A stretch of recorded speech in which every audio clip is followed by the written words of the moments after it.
I also saw that in Arkansas, apparently about 20% of the people who are in hospitals with coronavirus, 20% of them are children. So that's one of the things they're obviously going to be talking about. There are a lot of kids under 12 cannot currently be vaccinated, but if your kids are over 12, you probably ought to get the shot. Yeah, right. Or see a doctor decide what you want to do. That's what usually people go to for medical advice, doctors. I didn't go to a doctor before I got the shot. Well, that's your decision. Absolutely. That's your decision. But I don't think anchors should be recommending medical advice. Yeah. Well, yeah, you know, but a lot of people have been tuning into the show for 25 years to see what we think about different things. I think if you have the opportunity, get the shot. Brian Comey doesn't think anchors should be recommending medical advice. Not like this. Had some great news. He had the market went up 1,000 points. Great news about a vaccine. They're feeling very optimistic about it. There's a reopening of the country. So you got to wonder, maybe question his decision to say hydroxychloroquine right there at that time, overwhelming his other news. But the fact is, NYU just did a study. They received they gave people the triple drug combination of hydroxychloroquine as well as zinc, and they found that 1.5 times greater likelihood of recovering and discharge, and a 44% less likely to die. So there is positive news coming out of that. And France did do a study, and there was a trustworthy study coming out of China. Don't act like he just grabbed it from some witch doctor. We know where it came from. It's been heavily politicized. Or this. But it's I just find it astounding as a layman, knowing that anyone who took this drug for, whether it's rheumatoid arthritis or lupus, whatever they took it for, they don't have the coronavirus, which is pretty astounding, because if half of them did, that would have blown up the whole hypothesis. It is still going strong. Or how about this, where the guy decides to try and push unproven COVID treatments to the nation's premier immunologist. 75% of everyone in Spain is taking with success. French and Chinese take it, and the doctors are taking it. There's a lot of positive things, and I would be very curious, doctor, to see if anyone who's taken this for lupus or arthritis has gotten the coronavirus. That would be one way to go the other way to see about this study. But let's talk about some way to get. Do you want to respond to that? No, I mean, obviously this is a good drug in many respects for some of the diseases you mentioned.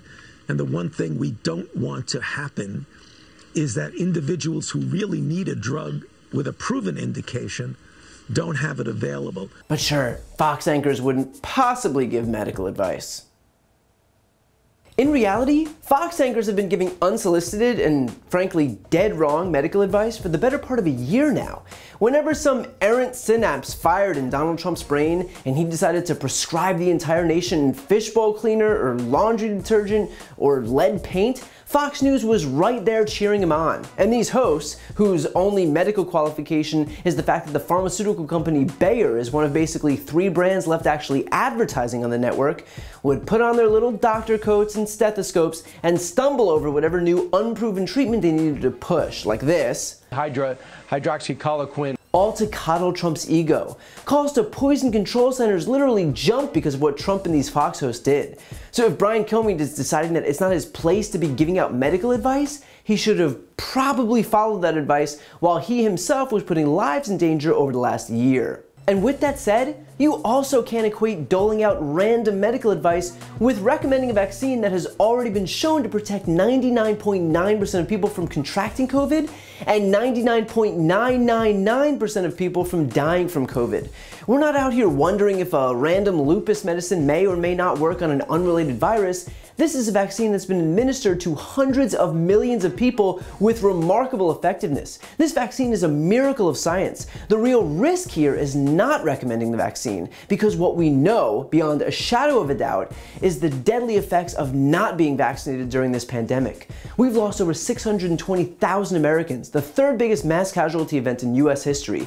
That is the dangerous part. Anyone recommending or even tacitly suggesting that that is preferable to the vaccine is offering advice that will provably put your life in danger. Honestly, just imagine being so against a free, life-saving vaccine, a vaccine, again, that's preventing 99.999% of people from dying from COVID, that you can't even bring yourself to echo the virtually unanimous advice of the medical community and say to go get the shot. Imagine being so dug in on this Fox News Republican opposition to a medical miracle that the best you could do is a tepid suggestion to see your doctor. But sure, pro-life party. What's telling too is that this segment ended with Steve Doocy explaining how dangerous the virus is for children.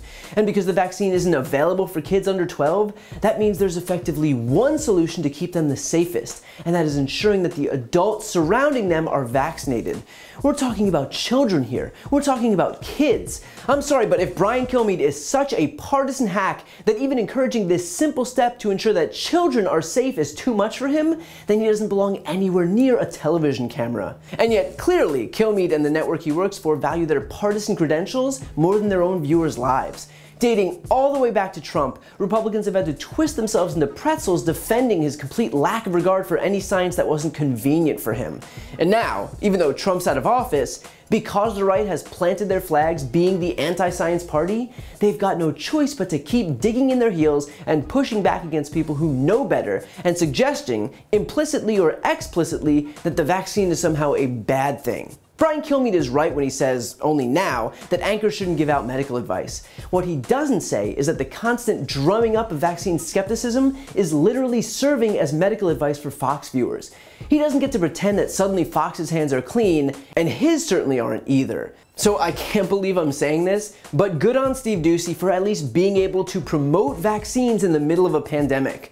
And it's certainly a sad state of affairs when we have to applaud someone for acknowledging objective reality, but here we are.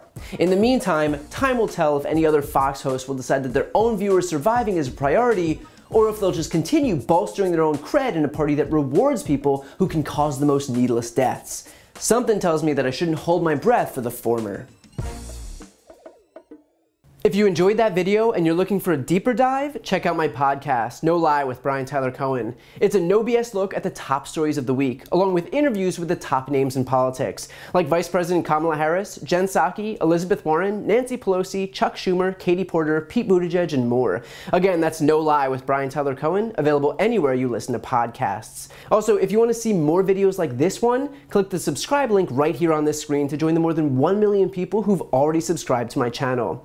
And finally, to donate to my Don't Be a Mitch fund, where I'm raising money for a whole raft of different voter outreach and voter registration groups in the closest states ahead of midterms in 2022, including Georgia, Pennsylvania, Wisconsin, North Carolina, and Texas.